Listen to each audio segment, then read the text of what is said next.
Ciao da Gabriele di Staticalmo, il servizio di consulenza statistica che aiuta piccole aziende o organizzazioni, ma indirettamente anche individui, nel fare decisioni statisticamente più rigorosi. Tempo fa ho visto un video breve su Instagram riguardo gli affitti brevi a Milano e di come questi hanno potuto influenzare il prezzo medio degli affitti a Milano.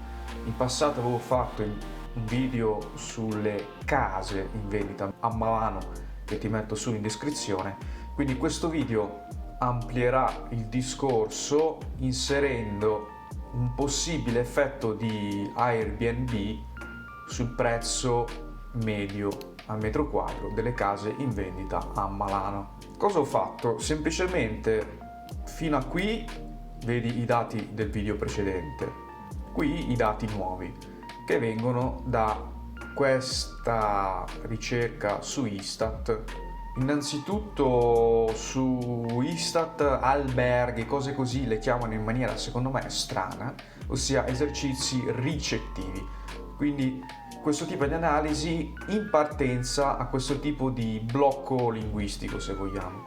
Per indicare i servizi come Airbnb loro utilizzano condivisibilmente extra alberghieri. Quindi questa misura include Airbnb. Se vogliamo, questa è una fonte di impurità. Come vedi abbiamo una tendenza lineare, ma ti faccio notare che partiamo dal 2016, mentre invece qui, dati del prezzo, partiamo nel 2015. Questa cosa la discuterò dopo. Al che cosa ho fatto? Stessa cosa del video precedente, ho fatto un'analisi, ma non utilizzando JASP, che è un software che utilizza il linguaggio statistico R e anche altri per fare varie cose, inclusa analisi statistica, ma ho utilizzato POSIT, che in passato si chiamava RStudio Cloud, e anche questo utilizza R, ma come vedi ha un'interfaccia utente più cruda da addetti ai lavori, mentre invece JASP è proprio un'interfaccia grafica. Qui si scrive codice, su JASP non si scrive principalmente codice. Comunque ho caricato le librerie del caso, qualcuno anche di troppo per delle cose che ho fatto in più che non vedrai. Qui ho caricato i dati e come prima cosa ho fatto il grafico di distribuzione della variabile obiettivo, e se sei nuovo in questo canale, in genere noi ci aspettiamo una cosa a tipo a curva di campana quando vogliamo costruire modelli che spiegano una variabile obiettivo. In questo caso vedi che abbiamo una bimodale e quindi questo in partenza ci dà dei problemi, perché ad esempio se noi vogliamo fare una correlazione lineare con una bimodale non funziona bene, avrà sicuramente delle distorsioni. Possiamo proseguire facendo le correlazioni. Questa è la nostra variabile obiettivo, dobbiamo guardare questa riga. Come vedi abbiamo una forte significatività con Euris, che è il tasso di interesse applicato ai mutui che deriva dal tasso di interesse applicato dalle banche centrali, cosa che ho approfondito nel video precedente, reddito medio, le presenze, ma questo lo saltiamo, e una debole significatività per quanto riguarda gli arrivi. Ma queste sono correlazioni lineari semplici, ci serve pulirle con le correlazioni parziali, perché ad esempio fra data e la variabile obiettivo abbiamo un valore che rientra nella collinearità, una cosa che anche in sede di analisi e poi di modello ci crea dei problemi. E di conseguenza quando tu vedi persone che analizzano, trovano questo valore e non lo commentano, sai già che stanno lavorando in maniera subottimale, per non dire altro. Per pulire queste correlazioni ho utilizzato le correlazioni parziali e qui non ho la stima come qua, ma direttamente il valore P, che è il valore della significatività statistica secondo l'approccio frequentista. Io di solito utilizzo quello bayesiano, ma qui mi soffermo su questo approccio. Cosa si fa? Si guarda questa colonna e si vede quale di questi valori risulta inferiore o uguale a 0,05. Il problema è che qua è scritto in notazione scientifica, quindi questo sarebbe uno 0,2, questo è uno 0,7, essenzialmente si salva questo questo è anche data. A guardare questi risultati si potrebbe dire che il video precedente viene confutato e che essenzialmente di significativo abbiamo solo la popolazione e la data. Ma il problema è che le correlazioni parziali soffrono molto i campioni bassi. In questo caso ti ricordo che qua dentro partivamo dal 2016, mentre invece i dati li abbiamo a partire dal 2015. Qua vedi che ho fatto qualcosa. Perché? Perché qui parto da 7, non parto da 1, o come direbbero in Python 0, ma questo è un altro discorso.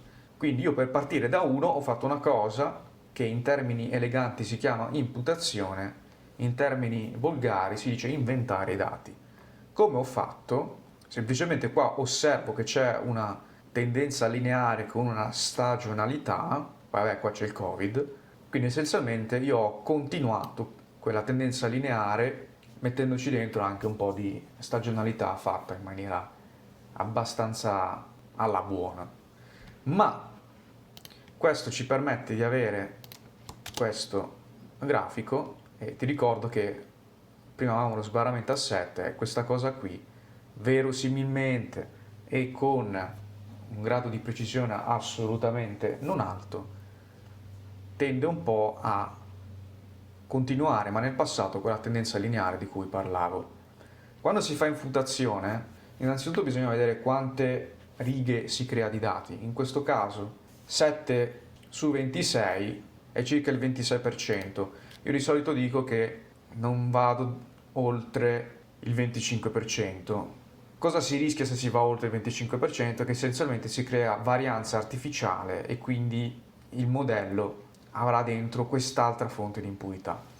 Comunque se noi ripetiamo le correlazioni parziali con tutti i dati, cioè anche quelli inventati, tra virgolette, le cose cambiano. Perché?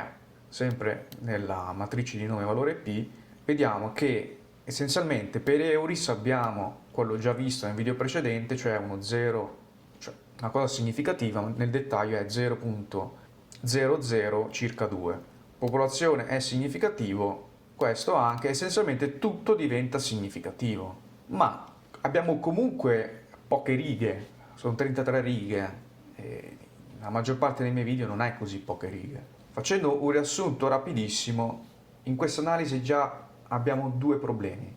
Una variabile obiettivo bimodale, un numero di righe basse, anche se abbiamo fatto imputazione, e una conseguenza, se vogliamo, è che abbiamo tutte variabili significative.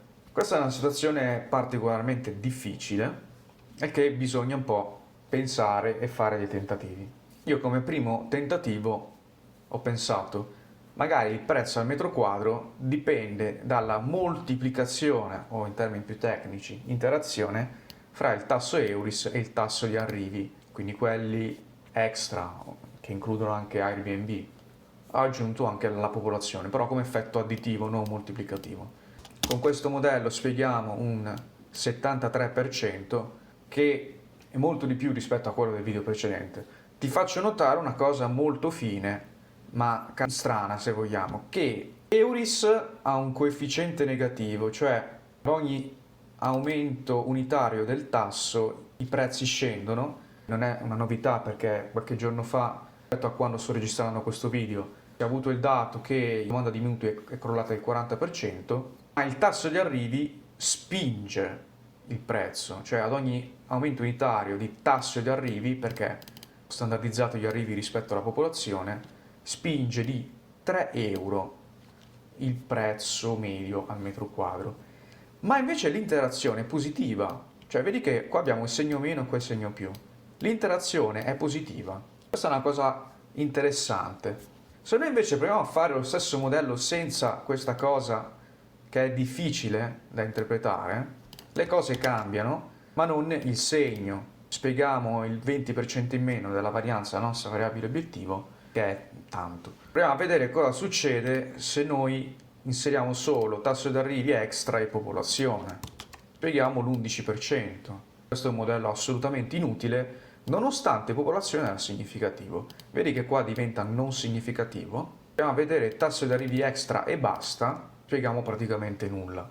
Tra l'altro qua è debolmente significativo. Proviamo a mettere quest'altro modello con reddito medio anziché popolazione, spieghiamo l'88%, se lo facciamo moltiplicativo anziché additivo, spieghiamo la stessa cosa. Come vedi, c'è un'altra caratteristica strana di questa analisi che è emersa anche in un altro video che aveva a che fare con gli impatti su una superficie di alluminio. Ossia, le correlazioni parziali ci dicono una cosa, nei modelli le significatività ci dicono qualcos'altro. Esistono varie ragioni per questa cosa e di solito queste ragioni le conoscono di più i ricercatori. Una ha il nome effetto soppressione, che in genere porta all'analisi della mediazione, oppure ad un altro modello che hai visto in un video dove parlavo dell'inflazione, ossia i modelli ad equazioni strutturali. In questa categoria di modelli le variabili si influenzano a vicenda, non è soltanto delle x che hanno un effetto su y, ma magari x1 ha un effetto su x2 che hanno un effetto su y, quindi è più complicato come capisci il modello. Però tutti questi modelli, che probabilmente ti staranno confondendo, ma questo purtroppo è una parte del mestiere, verrebbe da domandarsi se questo modello che ha reddito medio ed è additivo, nonostante ha un R quadro di 88%, conviene rispetto a questo primo modello che ha popolazione e l'effetto moltiplicativo. Come vedi, questa metrica è inferiore rispetto a questa. E qua abbiamo un risultato positivo alla domanda. Ma se noi però andiamo a fare una cosa, che è la diagnostica del primo modello, vediamo che essenzialmente questo sta sulla retta, questo sta quasi sulla bisettrice, questo non è problematico e questo non è problematico. Per invece l'altro modello, vediamo che questo tutto sommato va bene, ma questo no. Questo è anche più problematico e questo va bene. Qui si torna su un discorso che io ho fatto presente in numerose occasioni. Non basta limitarsi su una metrica, in questo caso l'R quadro, che è la varianza spiegata dal modello. Bisogna guardare anche le diagnostiche, è importante. In altre parole, il modello che spiega il 73% funziona meglio di quello che spiega l'88% perché ha delle diagnostiche a posto. Anche qui è uno strumento di difesa per capire come potenzialmente lavora qualche altro statistico o data scientist. A seguire io ho fatto un'altra cosa, l'hai forse intravisto anche qui, quando abbiamo delle variabili non normali, l'idea è li si trasforma con qualche operatore che sicuramente avrai visto alle scuole superiori per vedere se diventano più normali. La prima idea di solito è fare una trasformata logaritmica. In questo caso non sistema un bel nulla. Allora si va con l'artiglieria pesante, che è la trasformata di Box-Cox, che si usa anche nelle serie storiche, e in questo caso ci suggerisce una trasformata di -2, al che cosa si fa? Bisogna vedere se questa trasformata ha un effetto sulla capacità predittiva del modello. Questa cosa si potrebbe vedere ancora prima di fare il modello facendo sempre un istogramma e come vedi da qui a quella originale ci avviciniamo a quella logaritmica più o meno.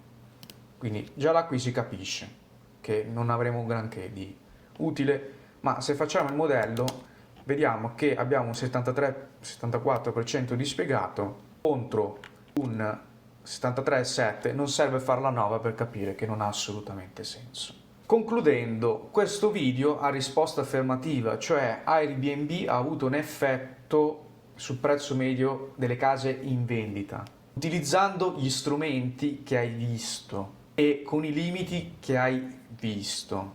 Non è una conclusione definitiva, ci tengo a sottolinearlo, cosa che in genere ho fatto anche in qualche altro video. Ma se noi andiamo a fare una ricerca, troviamo che 4 compravendite su 10 sono per investimento e che parte di queste vengono anche dall'estero. Il problema di questa cosa è che noi non possiamo trovare una serie storica di questa tendenza. Io ci ho provato, prendendo i dati Google Trend di questa chiave di ricerca che mi sembrava la più collegata, ne ho provate 4-5 diverse, e vedi che qua dentro abbiamo una tendenza ciclica, seno o coseno, essenzialmente. La nostra è lineare, quindi risposta negativa. Quindi questo tipo di informazione puramente qualitativa va a sostegno rispetto ai risultati che hai visto nel codice, però non va reputata come una prova schiacciante. Concluso, per dubbi, perplessità, osservazioni e curiosità li puoi far sapere tramite commento e li leggerò con piacere. Ciao e alla prossima.